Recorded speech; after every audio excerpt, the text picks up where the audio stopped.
an ultimate global podcast. Hello, and welcome to our special weekly podcast on trending international and social affairs. You're listening to Saurabh Kora and George Mavros from Sydney.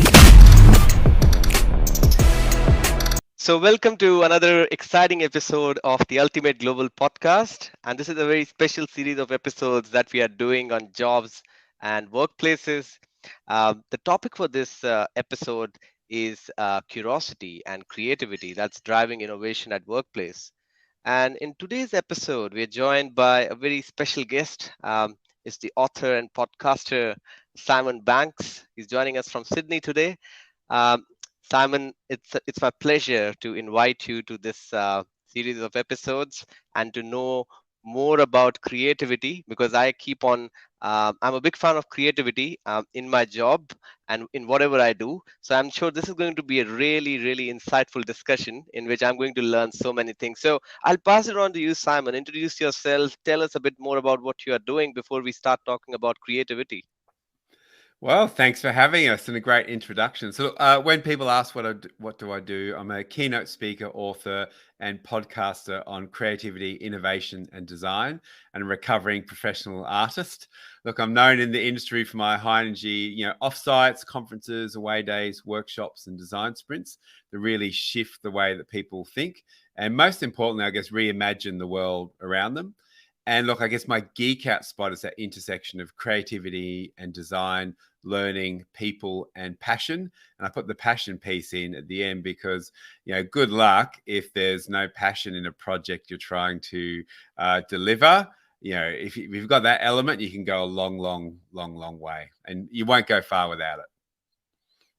Absolutely. And I think creativity is so important in all the job professions these days. I definitely feel creativity should be a separate subject, not only for a certain set of students who are doing a certain set of job professions, but in fact for everyone, because you talk about any job, if you're not creative enough to do that job, you will get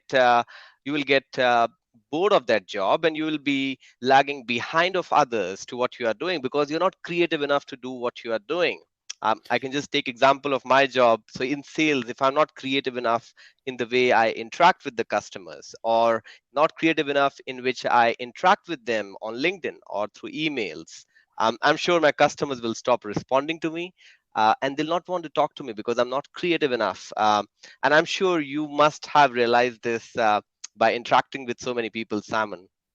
Yeah, well, like with your job, you're always reimagining, like using your imagination and your creativity. Think, how can I engage? How can I provide more value? What can I do to really help my customers? So you're always asking questions and being curious. So, look, at the heart of any role is that ability to look at the world differently and then, create that change which adds value, which is, what I believe innovation is. And it's very, very often, it's very, very easy to think, oh, I'm not the creative type. That's someone else's role. My role doesn't require it. And I often say, most people, if you're thinking you're not creative, you're just labeling your creativity as something else, and it's just waiting there, sitting there waiting for you to use it. And if you think about it, we're being creative and problem solving all throughout the day. However, we tell ourselves a very funny story about that creativity, which, as I said, is generally, I don't have any. Someone else has more creativity than me. Absolutely. And I think there are so many different ways that you can kind of have this habit in your day to day life to become more creative and to solve problems. Now, for me, I'm always curious about knowing how people are doing different things on LinkedIn. Yeah. And I try to be proactive in understanding how they are doing. Is there anything different to what I'm doing, or how are they doing the things, or what is that person who is the CEO or the manager, is he doing the thing in a different way? Is there something that I can learn from him? So I think that is one of the skill that I really find that you should possess, the curiosity to learn and to become creative. And that's the topic. Curiosity and creativity kind of go hand in hand, isn't it? Yeah, I think of creativity, curiosity, and your ability to reimagine and imagine what is not. They're sort of like I'm doing a little triangle here, which isn't so good for podcasts, but I said they all sort of exist and they flow in amongst each other. And I say, all three of them are the wingman or the wingmen of innovation. So you cannot innovate if you don't sort of apply these three things. And often we think, innovation is something that happens to us, or governments innovate for us, or the business will innovate. It's actually driven by the humans in the organization, and that need to innovate, or that ability to innovate, is delivered by us looking in the world with eyes wide open, which is our curiosity, our ability to reimagine what is not and what we could create. And our creativity, that's the ability to bring something into the world that wasn't there. Or I often say, you said it earlier when we're chatting before, that ability to connect the dots in different ways. Absolutely, because you can be presented with 3 or 4 dots in your day-to-day life. Yeah. Now, there can be different ways of joining those dots. Now, I can present you with 4 dots, and that can be a good game for a child, who is 4 years Yeah. old or 5 years old, and you give him or her 4 dots on the paper, and you say, can you join these 4 dots? There can be different ways of joining these 4 dots, but it's just about why you have joined in a certain way and how did you do that. If you can justify that, that kind of opens up how critical minded you are, and your critical thinking and problem solving skills are then tested, which I find are very relevant in the job market these days.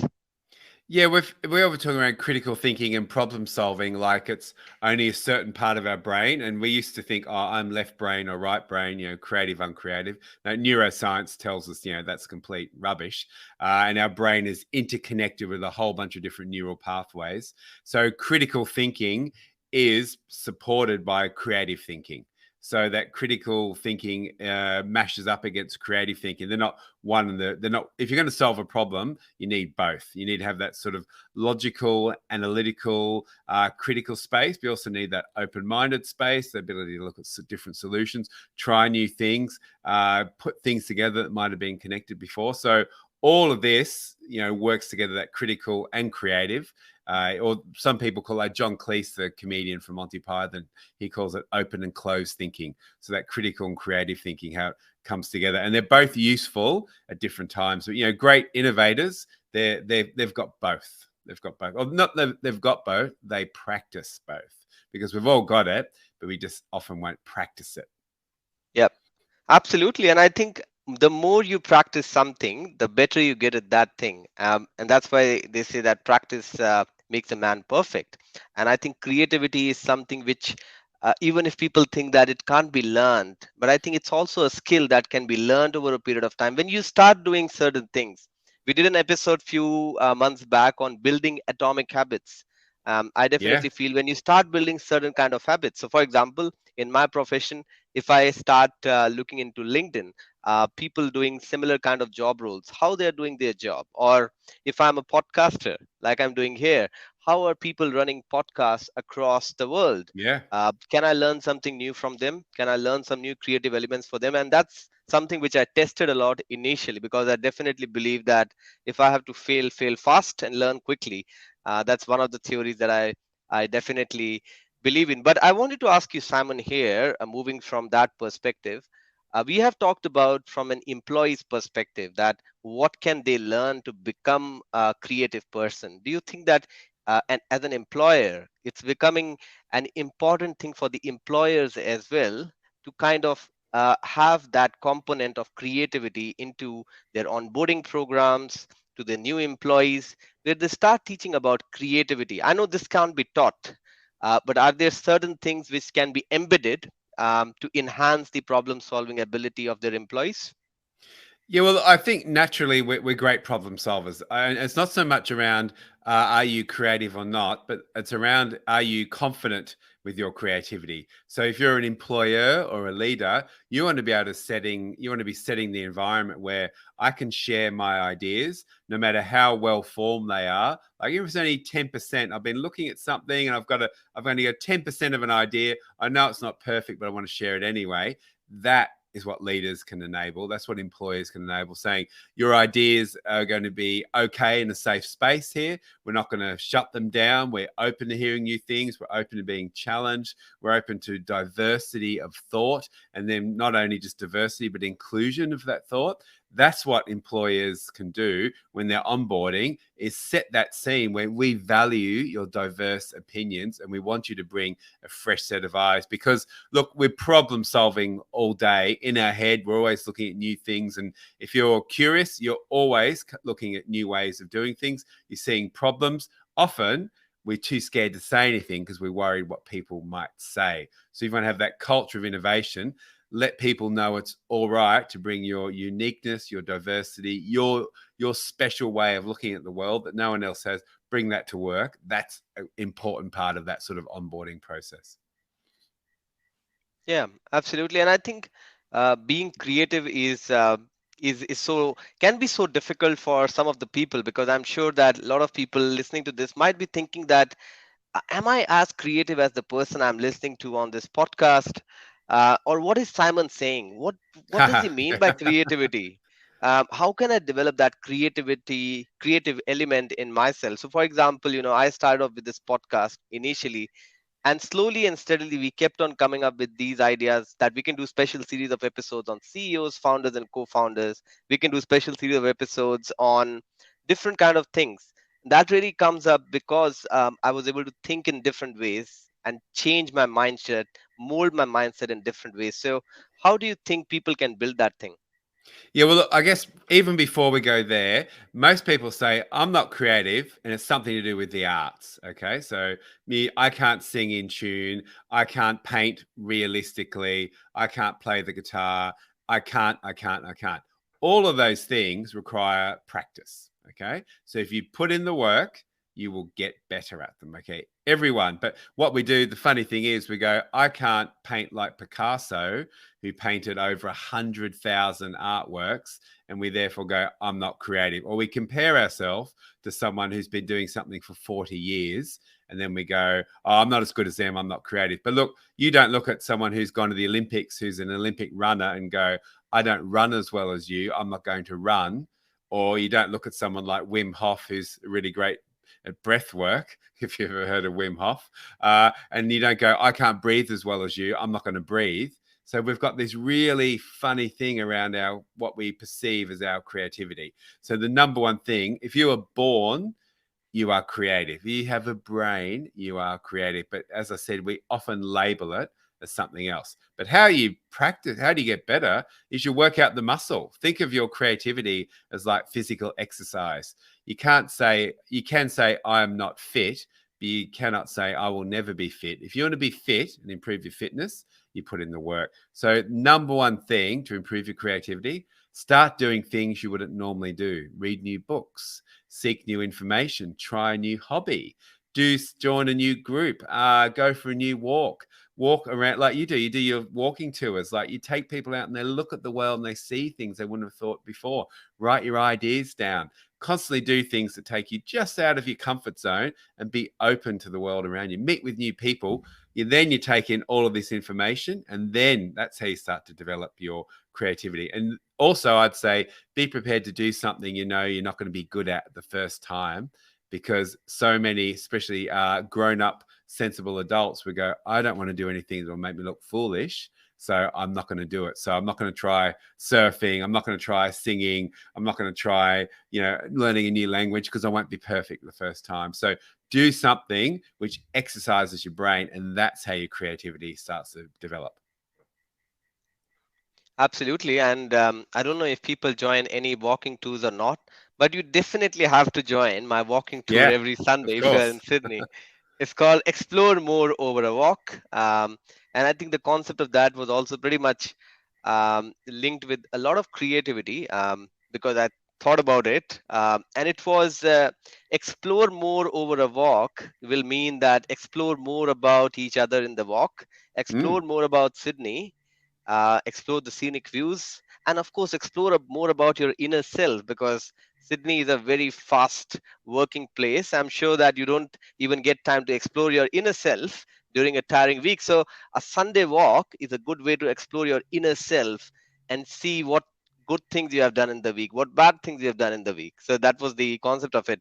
But coming back to this thing only, explore more about a walk. How do you say the surroundings also affect the Yeah. individual's creativity? Because we have talked about only the people from an employee's point of view, from an employer's point of view, but is there also an effect of the surroundings? And that's why a lot of companies these days are preferring workplaces, shared workplaces, where people can see other people, where workplaces have got certain elements. At the moment, I'm sitting at Work Club Global in Barangaroo, in Sydney. Different workplaces have got different elements. Do you think that those kind of elements in the workplaces also create a difference in creativity and curiosity? Yeah, we want to allow I mean, it's been hard over the last couple of years with people working from home, but you want to allow those moments where you have those impromptu conversations, those serendipitous moments, I always say you want to allow the space for those things, for those ideas to arrive in the room that weren't there until those people arrived. So the ability for ideas to sort of bang up against each other. And look, there's been so much research has come back saying that, the big thing which has suffered, like productivity, has been, maybe similar for many organizations, but the creativity, newness of thought, that originality, those ability to produce something which wasn't there before, that creative work, that's what suffered by people working in isolation.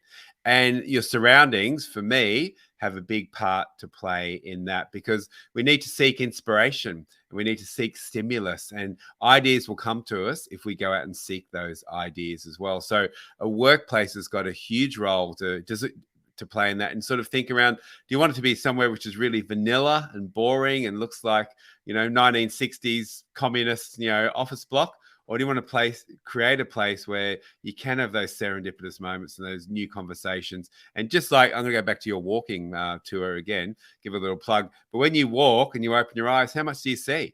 When you go for a walk and then all of a sudden you stop looking at your phone and you're looking up instead of down, all of a sudden you take in all this information. And Jack London, the author, said you can't wait for inspiration, you have to go after it with a club. So that's part of creating that space where that inspiration can happen as well. That doesn't mean it can't happen when you're at home by yourself, because ideas come in all shapes and sizes. But workplaces have got a really important role to think, how can we design this for creativity? And that might even be take some time off. We're going to spend some time outside. We're going to just commit nothing to that hour. Just go connect with your colleagues, have a coffee, see what conversations come forth when you're not there sort of working in that atypical way you might be when you're sitting at your desk. Yep. I don't know whether you might have noticed that or not, Simon. So I came to Sydney 3 years back, and I came from India. I came here for my studies to experience the multicultural environment of Sydney, and I found out that when you talk to people from different countries, coming from different backgrounds, that kind of opens up your horizon of thinking. Yeah. The same thing. Now, if I look into one thing in one way, I can now look into one thing from 4 or 5 different ways. When you start talking to different kinds of people, have you also experienced that multiculturalism, more diverse teams kind of drive creativity at workplace? Yeah, and look, all the research supports that as well. You want teams which are diverse, not just in background, but in thought as well. Because often we can say, I've got a diverse team, but it's very easy for those diverse ideas to be shut down. So it can be diversity in name only, but it's diversity and inclusion. And all of the research supports that, a team of different thinkers from different backgrounds, different environments, different races, different religions, different suburbs, different ages, that creates that wonderful melting pot of ideas and insights. And the key then is, how do we allow those to be shared and those people to feel confident about sharing that insight? Because otherwise it's very easy to surround yourself with people who all think the same as you. And, oh, that's great, we're a great team, we all think the same. No, you want people who think different. And you want that ability to say, look, I don't agree with you, and here's my thoughts on that. And often we'll find the innovation sweet spot sits right in the middle of those, different opinions. And when those ideas are allowed to mash up against each other, that's when that great sort of, innovative thinking starts to happen. So in answer to your question, yes, I do believe it. Yeah. Yeah, and of course, I think if everyone agrees on everything, then it's not a healthy discussion. No, not uh, at all. Not at all. Absolutely. If it has to be a healthy discussion, you need to agree on certain things. You need to disagree on certain things. Yeah. And I guess if you disagree on certain things, if you add value to someone, to what someone has already said, you're kind of adding value to your job role and your organization Yeah. in total as well. But I want to take it back a step back to Yeah. from the workplace to the university level. I know that this can also be taught at university levels. Yesterday, only when I was having the walk from the Hyde Park to the Royal Botanical Garden in Sydney, I met two people, and we were having this discussion with them that how can we make university education better and more creative. Um, Yeah. and I think that guy was also saying that a lot of theoretical exams that we are having for the students in the universities kind of are not matched with the industry requirements. How do you think uh, those assessments can be modified so that the students are well prepared to face the workplace, and especially the new workplaces which are pretty hybrid, which require you to work in a different way and a more creative way from day one? Yeah, that's a big question. I'm not sure if I have the perfect answer, but I guess it's moving away from that piece around what's the exam question. You sit in the lecture. Is this in the exam? I'll listen. Uh, if it's not in the exam, I'm not. I'm not interested. I know that's often spoken around. You go, you get dumped some information on. So really, it's about that. They started to talk a little bit more in schools. And often they use design thinking as the way which is spoken about. But that ability to think critically, the ability to problem solve, the ability to challenge ideas, and the practice to put that stuff into action. So for me, it's that whenever I do any innovation work with clients, and they say we want to learn about innovation, we want to learn about human-centered design, we want to learn about creativity, we always work on real projects. So it's never like a lecture and then we'll have a test at the end, like university so often is. It's around how are we going to collaborate and do this stuff as a team? So then you learn by doing. So for me, I guess if universities can, I don't want to knock anyone. I do a lot of work with universities and I have a lot of friends who teach in universities. But I guess it's that, how do we create that learning by doing? So we learn by making our mistakes. We learn by experience. We develop those muscles. We develop those muscles of creative intelligence, which we all have. So it's not just, I've heard it and then we'll recount it. But for me, we learn best by doing. So the more we can bring in the doing into it. And then we also learn that when you get into work, everything isn't up and down and yes and no. And, the work environment's a very fluid place and we're constantly problem solving. So you want to develop those skills that you can almost bring to any workplace. I'm not sure if I answered the question. So, Oh, absolutely. I totally agree with you on that part. You were a bit politically correct with your answer, but that's fine. I can understand because you are linked to the universities. But uh, I really feel that in the universities, when you go, and even back in the schools, you are taught that there is one right answer, and yeah, every student wants to capture that right answer. They don't want yeah, to think anything different other than the right answer, and that's yeah, where I think we go completely wrong, because there can be multiple answers to the same problem provided to you. yeah. It's up to you what answer you want to give, but you have to justify your answer. So I think that is something which we can talk, that can be taught through some practical assessment, where we start asking students that from their real life environment, if they see something around them, do you ask a question regarding that? Do you really logically understand why is it happening, how is it happening? So I think that's the starting point, according to me. What do you think? Well, I think those things are around posing questions that don't have the right answer. And we interviewed a guy on our podcast recently, and he's got the courts called Ian Gilbert, and he writes the Book of Thunks, Thunks, or the Little Book of Thunks, and they're questions which don't have an answer. So there's no right or wrong answer. Like one of them is there more past or is there more future? Like, what's the right answer?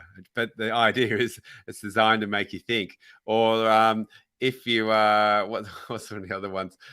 Should you smile or should you say thank you to a robot waiter?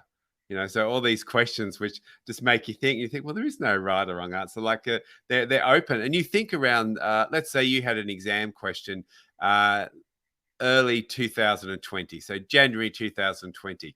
I want you to design the ideal workplace. based on all the data that we have. Let's say you had to answer the same question in June 2020, where everyone's working from home. Like, the answer changes. So you need to be part of that. What you're talking about is that that way of thinking where I can be more, open. I can be more flexible. I can be more creative. I can look at the data. I can look at possible solutions, and also try and test new things. Because when we try and test, and you said, fail fast before, but I think it's really experiment quickly. Run lots of little micro experiments. Like you might with your clients for a week. I'm going to try this on 5 or 6 or 10 calls. And then you go, here's what I learned. I'm going to creatively apply that in a different way the next time. So I think it's being good at what we've been solving problems since the beginning of time. So it's getting us to embrace that humanness, which we all have. Absolutely, Simon. And I feel that in sales, you have to keep on changing your ways of communication. As I told you before, that you can't have the same style of communication. And that's why on a Monday morning, my first 1 hour just goes into what can be a different email template to talk to that client who hasn't responded me for the last 3 weeks. So my whole focus is how can I make that creative emails so that the prospect wants to respond to me. There was a subject line I received from one of the other salesperson few days back, and it said that the subject line said that you can make my day better, or you can change my smiley emoji, sadness emoji, to the smiley emoji, and that's what it said on the subject. I really wanted to open that. What does that mean? Change the sad emoji to the smiley emoji. And then I said that he said that this is my last email to you. If you don't get back to me, I'm not going to send you an email. So that was a very creative way of reaching out. And I was really impressed by that. But anyways, thank you so much, Simon. Really appreciate you taking out your time this evening. Any final comments from your side? Look, I just reimagine the way you think about your creativity. It's not to do with your ability to draw realistically. That's just where most of us place it. I can't draw realistically, which is, takes a lot of practice and a lot of effort. That's nothing to do with your creativity. So just reimagine your creativity. And look, try something new, get out of your comfort zone, seek some inspiration, mix up your working day, mix up your weekends, and all of a sudden, all of this stuff, those ideas, that creativity, starts to bubble away. And also don't be scared of running a little experiment and think, okay, how can I reimagine my day? Could I start my day differently? Could I try a different approach? Could I try and squeeze 6 hours of work into 4 so I get an hour off early? Like, experiment, try new things. And, that's what humans are designed to do. We've been problem solving, since day one.